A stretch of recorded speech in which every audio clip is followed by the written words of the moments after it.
Seperti ada kacang hijau, ada kolak, terus bisa ditambah dengan jus, bisa seperti itu. Gitu. Oke. Bu, kadang selama puasa yang kerap terjadi itu sakit sariawan. Itu karena apa, Bu?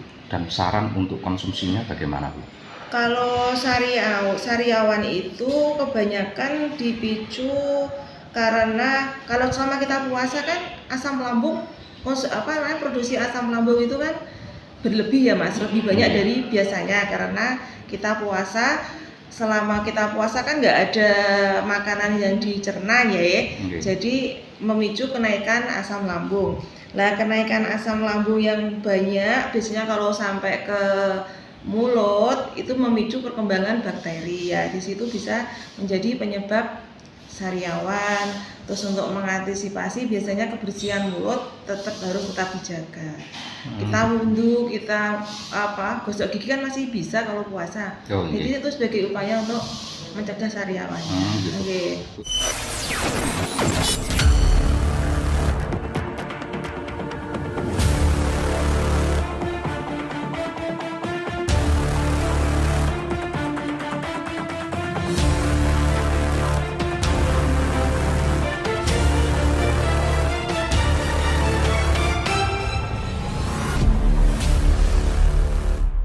Bagi umat Islam yang berpuasa tentu butuh asupan makanan selama sehari.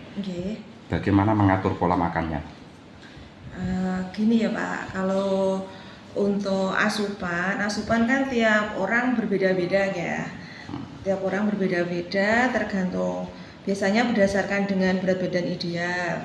Untuk laki-laki dan perempuan biasanya beda kebutuhannya. Kalau untuk laki-laki kisaran kira-kira 30 kilokalori dikalikan dengan berat badan ideal. Kalau untuk perempuan berkisar 25 kalori, bisa maksimal sampai 30 kalori juga bisa dikalikan dengan berat badan ideal.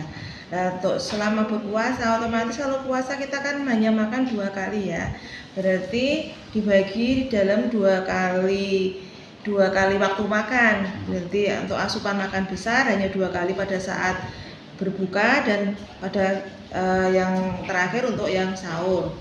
Terus untuk mencukupi kekurangan dari kebutuhan kita sehari-hari itu bisa ditambah dengan makanan selingan. Biasanya kalau berbuka ditambah dengan makanan selingan yang kalori tinggi seperti ada kacang hijau, ada kolak, terus bisa ditambah dengan jus, bisa seperti itu. Gitu. Bu, kadang selama puasa yang kerap terjadi itu sakit sariawan. Itu karena apa, Bu? Dan saran untuk konsumsinya bagaimana, Bu?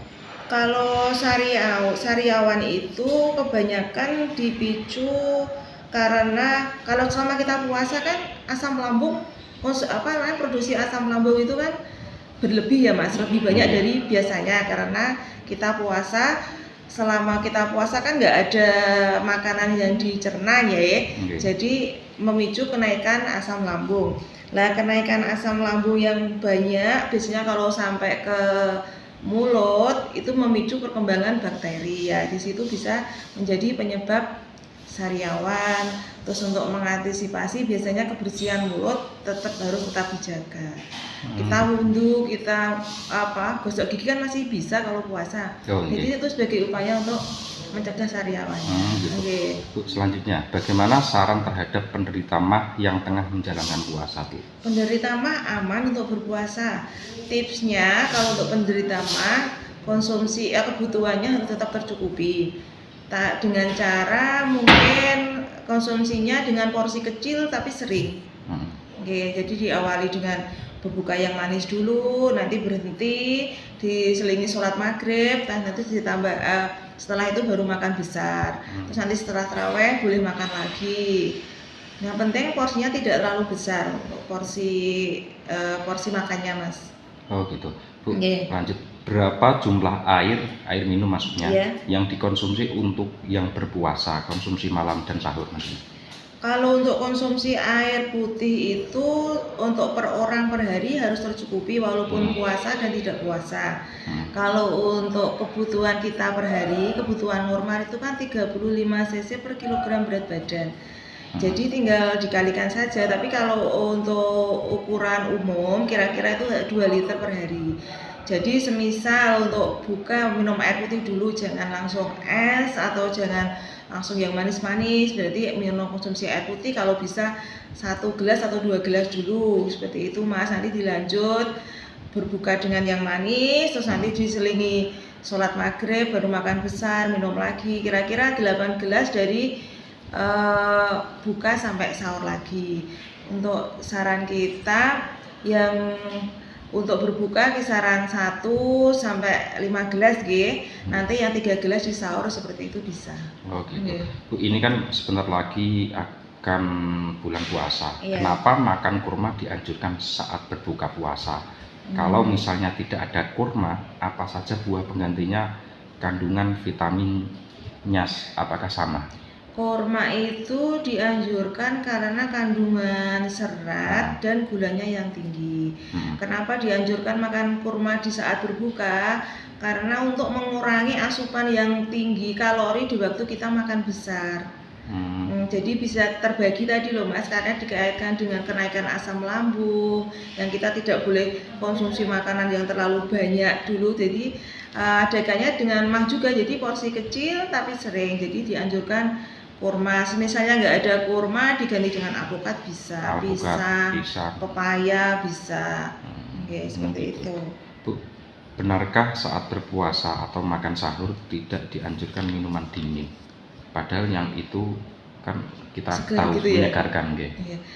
Minuman dingin itu kan kalau terlalu berlebih, memang anjurannya suhu normal aja ya, tidak air dingin ya. Karena kalau air dingin dikonsumsi di waktu perut kita kosong, itu kan bisa mengakibatkan kalau terlalu sering ya bisa sakit di tenggorokan. Yang kedua karena air putih itu bisa menghasilkan penumpukan lendir yang banyak di saluran tenggorokan dan di saluran pernapasan. Maka dianjurkan minum hangat atau minum suhu ruang biasa aja, tidak dingin seperti itu. Ini terakhir Bu, yang juga dianjurkan saat berbuka dianjurkan minum air kelapa, itu bisa dijelaskan betul? Bisa. Sebenarnya tidak hanya air kelapa saja nih. Semisal cairan elektrolit yang lain bisa seperti Pocari atau apa namanya Mas? Pocari apa produk apa lagi ya? Yang elektrolitnya banyak yang terpenting. Contohnya yang Mizon gitu, betul. Mizon bisa. Tapi ini yang paling bagus memang di air kelapa karena ada tanin. Tanin dan ada anti racunnya di air kelapa itu. Jadi dianjurkan paling bagus memang air kelapa itu. Yang murni. Semisal nggak dapat itu Pocari juga bagus. Oke, cukup.